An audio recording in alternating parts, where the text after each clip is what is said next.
اعوذ باللہ من الشیطان الرجیم بسم اللہ الرحمن الرحیم۔ عزیز طلباء و طالبات، السلام علیکم ورحمۃ اللہ وبرکاتہ۔ آج کا موضوع ہمارا ہے مرزا اسد اللہ خان غالب کی غزل نمبر 2۔ پہلا شعر یعنی غزل کا مطلع۔ کوئی امید بر نہیں آتی، کوئی صورت نظر نہیں آتی۔ شعر دوبارہ پڑھتے ہیں ہم۔ کوئی امید بر نہیں آتی، کوئی صورت نظر نہیں آتی۔ اس میں جو مشکل الفاظ ہیں، بر آنا پورا ہونا، صورت یعنی تدبیر۔ شاعر اس غزل کی مطلع میں فرماتے ہیں کہ اے میرے محبوب، میری کوئی بھی خواہش، چاہ، آرزو پوری نہیں ہوتی، اور نہ ہی پوری ہونے کی کوئی صورت نظر آتی ہے۔ مجھے اپنی تمام عمر میں نامرادی اور ناکامی نظر آتی ہے۔ دوبارہ بتاتے ہیں،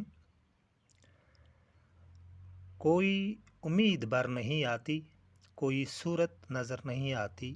غالب اس شعر میں جو کہ غزل کا مطلع ہے فرماتے ہیں کہ اے میرے محبوب، میری کوئی بھی خواہش، چاہ، آرزو پوری نہیں ہوتی، اور نہ ہی پوری ہونے کی کوئی صورت نظر آتی ہے۔ مجھے اپنی تمام عمر میں نامرادی اور ناکامی نظر آتی ہے۔ اب آتے ہیں دوسرے شعر پر۔ دوسرا شعر ہے، موت کا ایک دن معین ہے، موت کا ایک دن معین ہے، نیند کیوں رات بھر نہیں آتی۔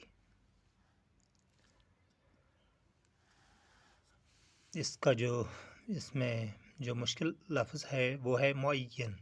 معین یعنی مقرر، طے شدہ۔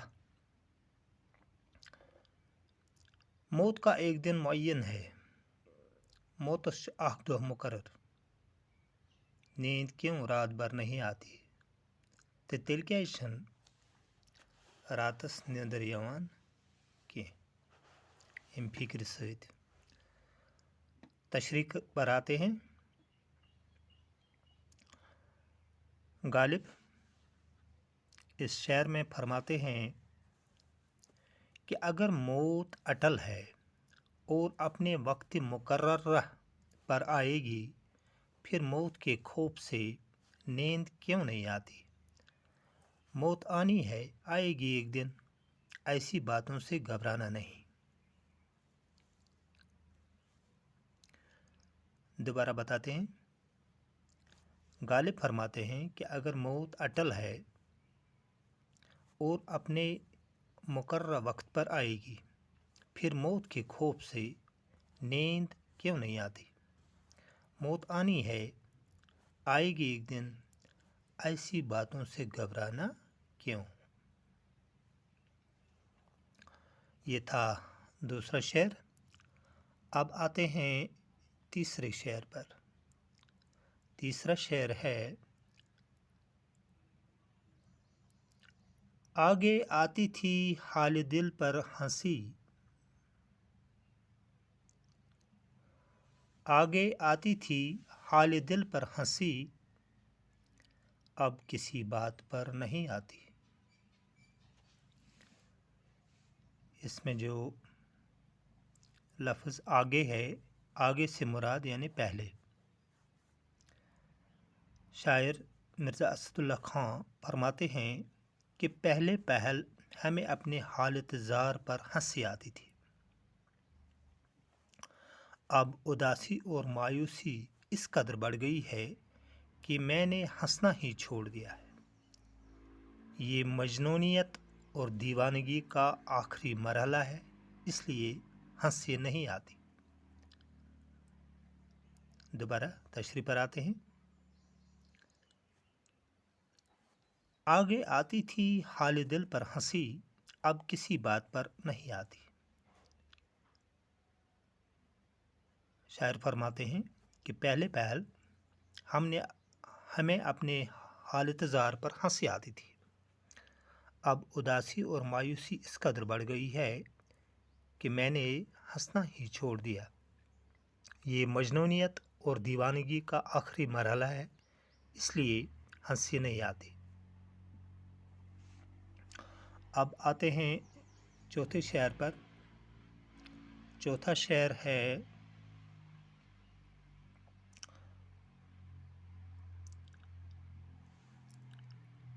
कुछ ऐसी ही बात,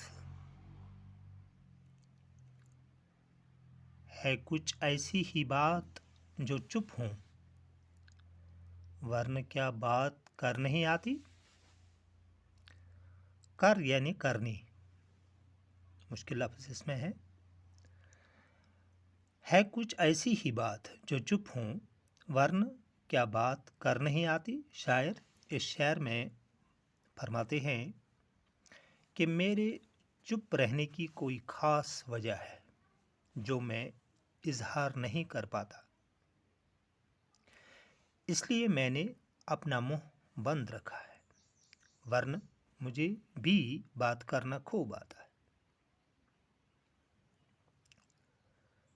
दोबारा आते हैं तशरीह पर। शायर फरमाते हैं कि मेरे चुप रहने की कोई ख़ास वजह है जो मैं इजहार नहीं कर पाता, इसलिए मैंने अपना मुंह बंद रखा है, वरन मुझे भी बात करना खूब आता है। अब आते हैं पांचवें शेर पर। पांचवा शेर है मरते हैं आरज़ू में। ये रहा शेर।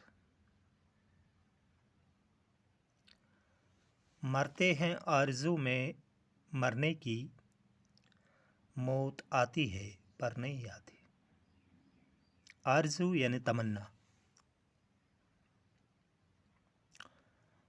शायर इस शेर में फरमाते हैं कि मैं इस कदर तकलीफ़ और अज़ियत में हूँ, चाहता हूँ कि मौत आ जाए, मगर बदकिस्मती इतनी है कि अब मौत भी नहीं आती। दोबारा आते हैं तशरीह पर।